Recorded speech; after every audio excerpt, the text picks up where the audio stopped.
नमस्ते दोस्तों, आपका अपने यूट्यूब चैनल एग्जाम रूम में आपका हार्दिक स्वागत है। देखिए दोस्तों, इस वीडियो में BA BSc BCom second semester में जो आपका को करिकुलम के रिगार्डिंग जो एक पेपर होता है फर्स्ट एंड हेल्थ का, उसमें देखिए प्रीवियस क्वेश्चन पेपर को हम इस वीडियो में कवर कर रहे हैं।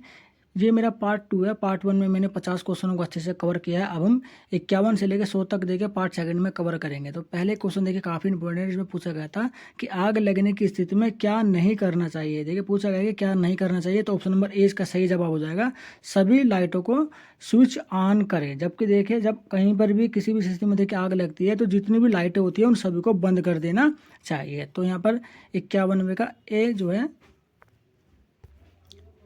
52वें क्वेश्चन पढ़ते थे कि 52वें क्वेश्चन में पूछा गया था कि हड्डियों के साथ किस प्रकार की चोट हो सकती है। तो हड्डियों में फ्रैक्चर भी आ सकता है, जोड़ भी उखड़ सकते हैं और हड्डी काट देके मांसपेशी में मूंछ भी आती है। तो ऑप्शन नंबर डी इसका सही जवाब हो जाएगा। 53 में पढ़ते हैं। 53 में देखिए पूछा गया था कि निम्न में से कौन सा सबसे खतरनाक है। तो इन चारों ऑप्शन में से कौन सा सबसे खतरनाक है, तो 53 में यहाँ पर देखिए ए बिल्कुल सही हो जाएगा, गर्दन में रीढ़ की हड्डी की चोट। देखिए गर्दन और रीढ़ की हड्डी की चोट जो हमारे शरीर में देखिए मेन मानी जाती है। ठीक है, चलिए 54 क्वेश्चन तो 54 में पूछा गया था कि एक गांव से बहते रक्त को किस प्रकार रोक सकते हैं। यदि किसी गांव से कंटिन्यू देके खून बहा जा रहा है, किसी कारण से रुक नहीं पा रहा है, तो हम क्या कर सकते हैं। तो 54 में यहाँ पर देखिए दबाव पट्टी लगाकर, यदि आप उस जहाँ पर भी देखिए जिस शरीर के जिस स्थान से भी आपका जो ब्लड जो है निकल रहा है उसे अच्छे से आप दबा कर रखेंगे तो आपका उसमें से खून जो है निकलना एक समय के बाद बंद हो जाएगा। चलिए 55वें क्वेश्चन में पूछा गया था कि मधुमक्खी के काटने पर उसके डंक को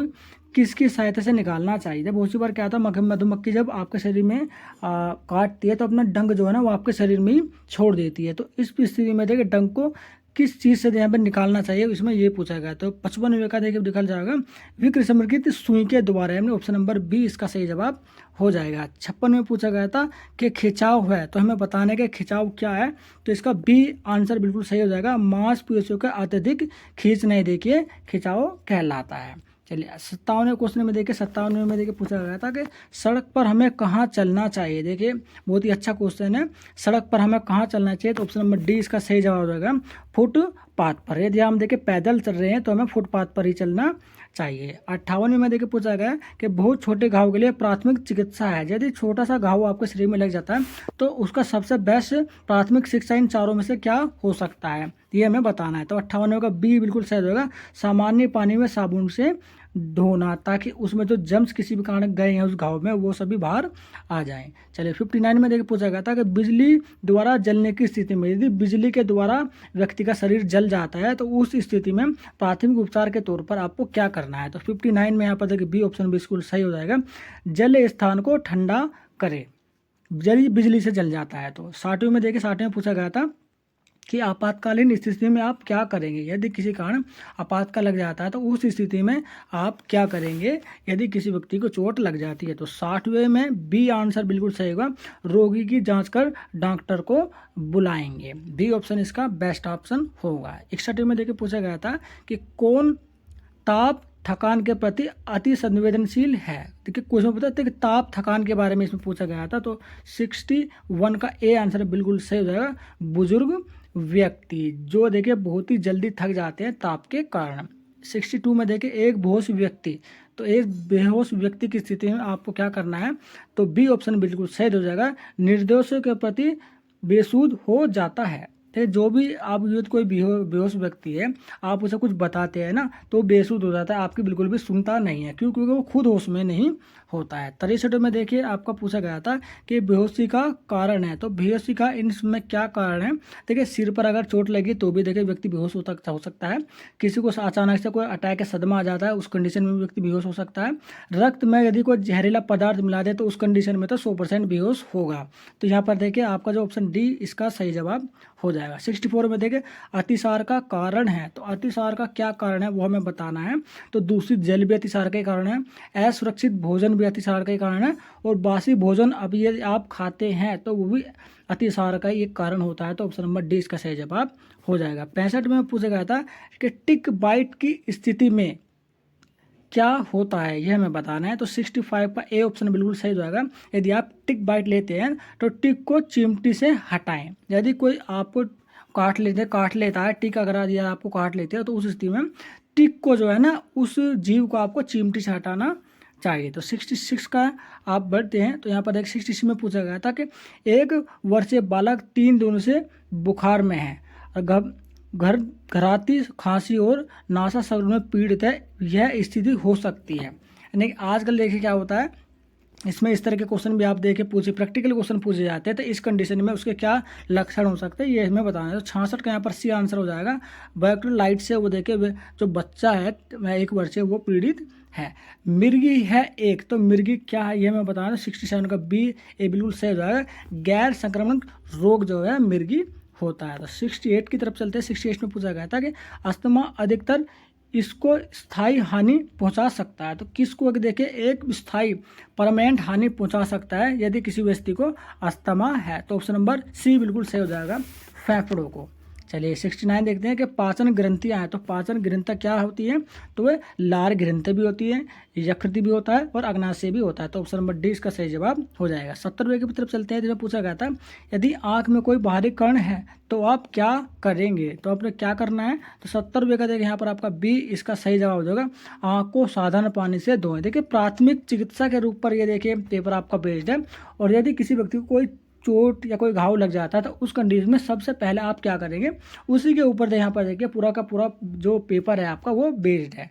तो जैसे कि 70 में पूछा गया था यदि आंख में आपको धूल चली जाती है, कोई मच्छर चला जाता है, उस स्थिति में आप सबसे पहले क्या करें भाई, आंख को साधारण पानी से हम धोएंगे। चलिए अगर बर्फ़ से नहीं धोएंगे, अत्यधिक गर्म पानी से नहीं धोएंगे, दोनों आंखों को ठंडे पानी से नहीं धोएंगे, तो उसमें कंडीशन में आएगा साधारण पानी लेंगे और अपनी आंखों को अच्छे से धोएंगे ताकि जो धूल के कण हमारी आंखों में या कोई मच्छर गया है तो वो आराम से निकल जाए। चलिए 71 की तरफ चलते हैं। CPR प्रक्रिया में क्या होता है। देखिए इसमें प्रक्रिया में क्या होता है ये पूछा गया है। बहुत सी बार क्या होता है CPR की फुल फॉर्म भी पूछ ली जाती है। तो माउथ टू माउथ जब हम किसी को एयर पास करते हैं वही देखिए CPR में भी आपका होता है। चलिए 71 पहले देख लेते हैं। इसका आंसर हो जाएगा ऑप्शन नंबर ए, बचाव की सांस एवं छाती संपीड़न।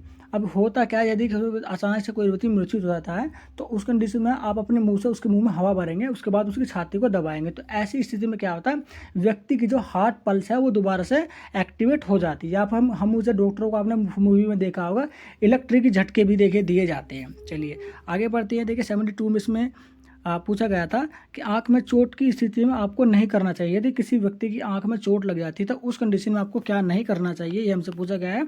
तो आंख धोने के लिए साबुन और पानी का प्रयोग। देखिए यदि आंख में चोट लगी है तो इस कंडीशन में तो आप आंख में अगर साबुन भी जाएगी तो भी उस व्यक्ति को दर्द ही होगा। आंख में दवाई डालें। अब उसे किस तरह की आंख में चोट लगी है क्या नहीं है वो आपको पता नहीं है। आप आंख की कोई सी भी दवाई उसमें डाल देंगे तो वो भी देखिए खराब हो जाएगी आपकी आंख। स्वयं उपचार कीजिए। लेकिन आंख में देखिए चोट लगी है ना, कोई छोटी मोटी बात तो है नहीं। कोई छोटी मोटी बात होती तो आप उसे कुछ आंख में पानी का अच्छे से धो धाकर या किसी कॉटन से साफ करके कर सकते हैं। लेकिन आंख में चोट लगी है तो उस कंडीशन में तो आप हॉस्पिटल ही जाएंगे या फिर आंख के किसी स्पेशलिस्ट डॉक्टर को ही दिखाएंगे। तो ऑप्शन नंबर डी इसका सही जवाब हो जाएगा।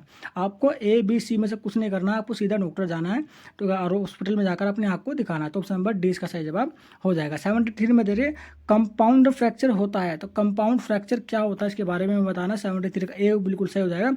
खुले फ्रैक्चर जो होते हैं उन्हें कंपाउंड फ्रैक्चर के नाम से जाना जाता है। देखिए बंद फ्रैक्चर और सरल फ्रैक्चर भी देखिए काफ़ी इंपॉर्टेंट है, इसे आप एक बार अच्छे से पढ़ लीजिएगा। चलिए अगला देखते हैं 74 का।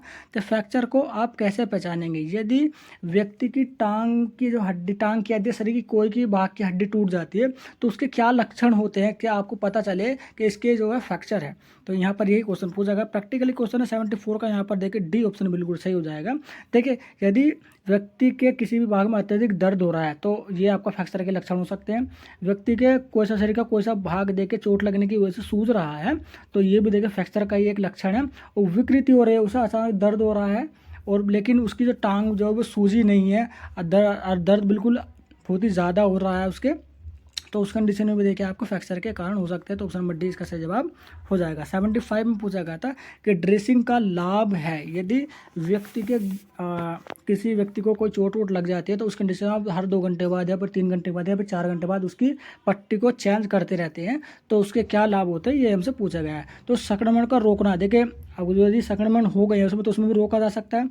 रक्त अगर बह रहा है तो उस कंडीशन में उसे रोका जा सकता है और घाव को ठीक भी करा जाएगा ही इस प्रक्रिया में। तो option number D, A B C तीनों देखिए इसके सही होंगे ऑप्शन। तो ऑप्शन नंबर डी इसका सही जवाब हो जाएगा। देखिए तीनों ही देखिए ABC ये सभी जो है वो सही है, तो ऑप्शन नंबर डी इसका सही जवाब होगा। 76 में पूछा गया था कि मोनोपोज की आयु होती है तो क्या होती है, तो स्त्रियों में अगर मैं बात करूँ तो 45 से 50 वर्ष होती है, तो ऑप्शन नंबर ए इसका सही जवाब हो जाएगा। 77 का मतलब पुरुषों में लिंग गुणसूत्र निहित है। देखिए यहाँ पर पुरुषों में पूछा गया है, बहुत सी बार यहाँ पर महिलाओं में भी पूछ लिया जाता है, तो 77 का यहाँ पर ऑप्शन नंबर सी हो जाएगा, एक्स और वाई। तो देखिए पुरुषों में एक्स और वाई होता है और महिला में आपका जो है वो एक्स होता है। चलिए आगे चलते हैं।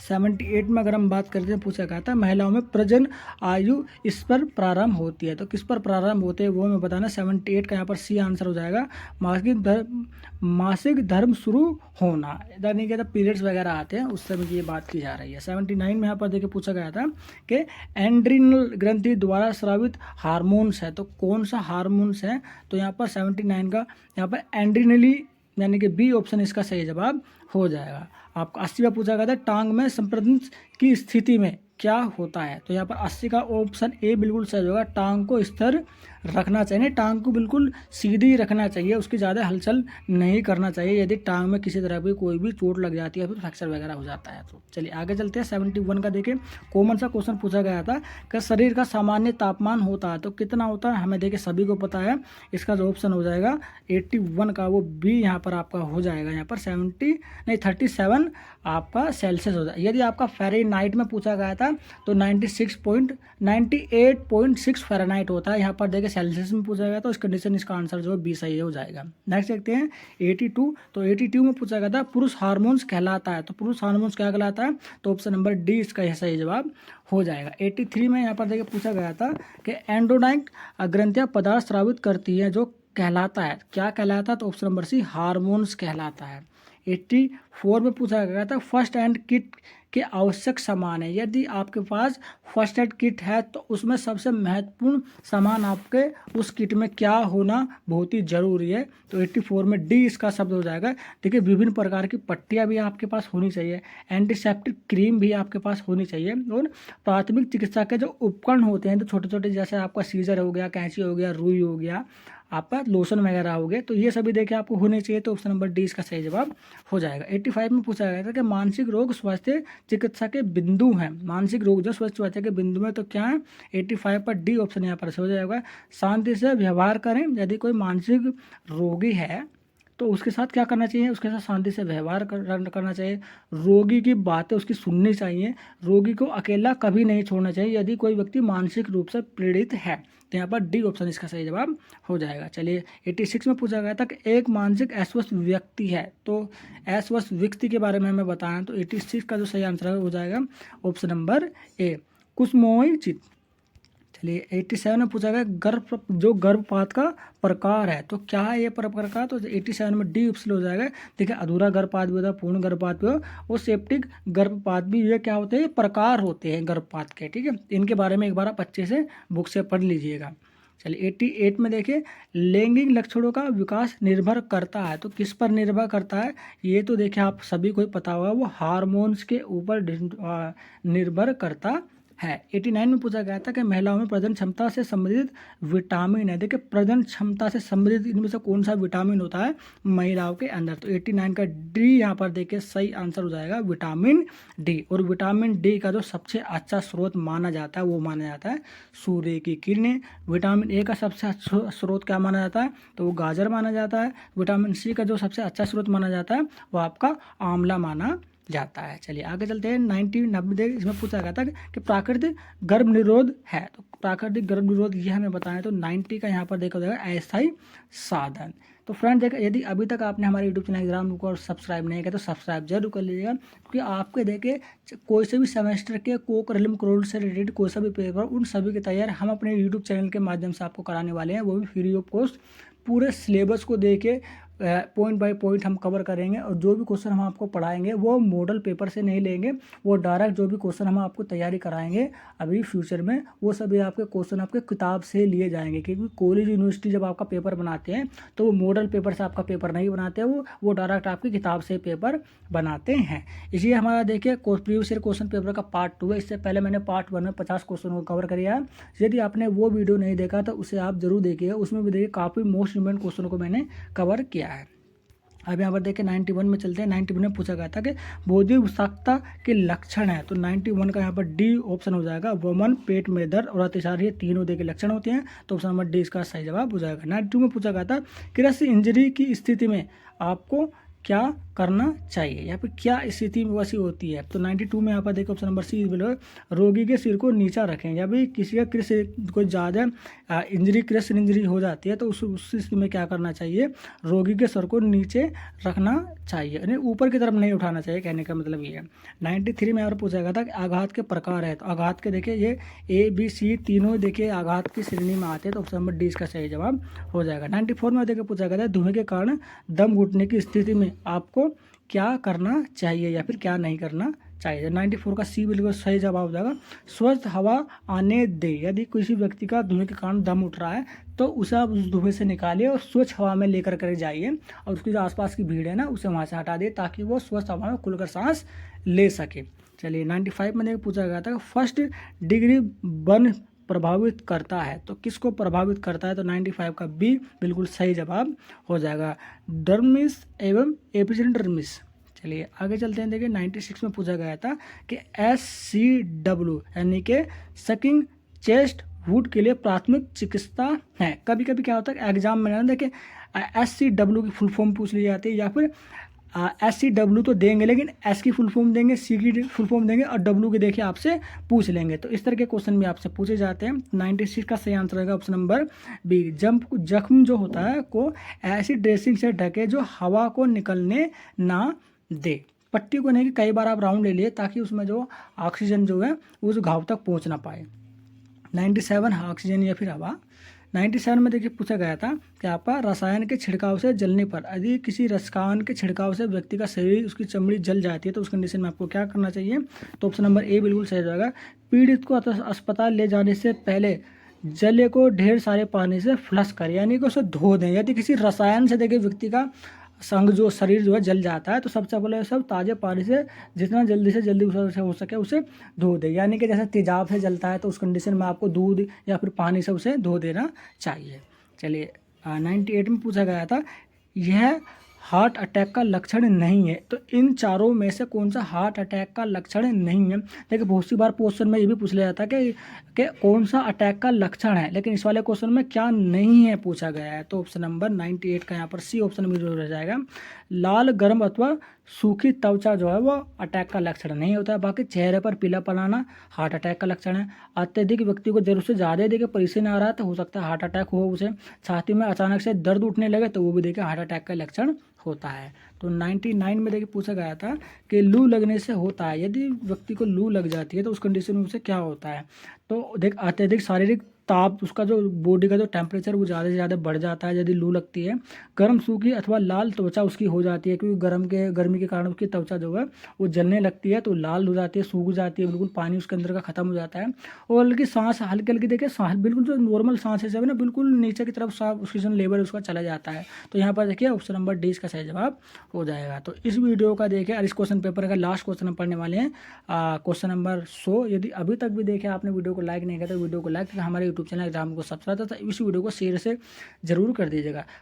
इसमें पूछा गया था कि पट्टियाँ इसके लिए उपयोगी होती है, तो पट्टियाँ किसके लिए उपयोगी होती है, कॉमन सा क्वेश्चन है। ऑप्शन नंबर सी इसका सही जाएगा, ड्रेसिंग को अपने स्थान पर पकड़ना एवं रक्तस्राव नियंत्रण करना है। पट्टी हम क्यों बांधते हैं, यदि किसी कारण से हमारा हाथ पर कट जाता है तो पट्टी ऐसी तो बांधते हैं ताकि उसकी जो है जो ब्लड जो रुक रहा है वो ब्लड जो बह रहा है आपकी बॉडी में से वो रुक जाए।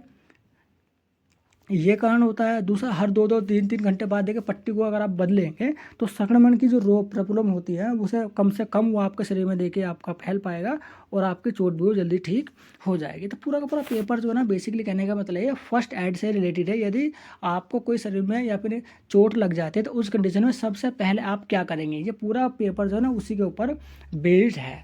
तो ये पेपर देखिए हमने कवर कर लिया। वीडियो अगर पसंद आया तो वीडियो को लाइक जरूर कर देगा, तो इसे शेयर भी जरूर कर देगा। ये मेरा पार्ट 2 है। पार्ट 1 यदि आपने नहीं देखा तो उस पार्ट को भी आप अच्छे से देख लीजिएगा दोस्तों। तो चलिए चलते हैं, जल्दी मिलते हैं नेक्स्ट वीडियो में इसी तरह की लेटेस्ट इन्फॉर्मेशन के साथ।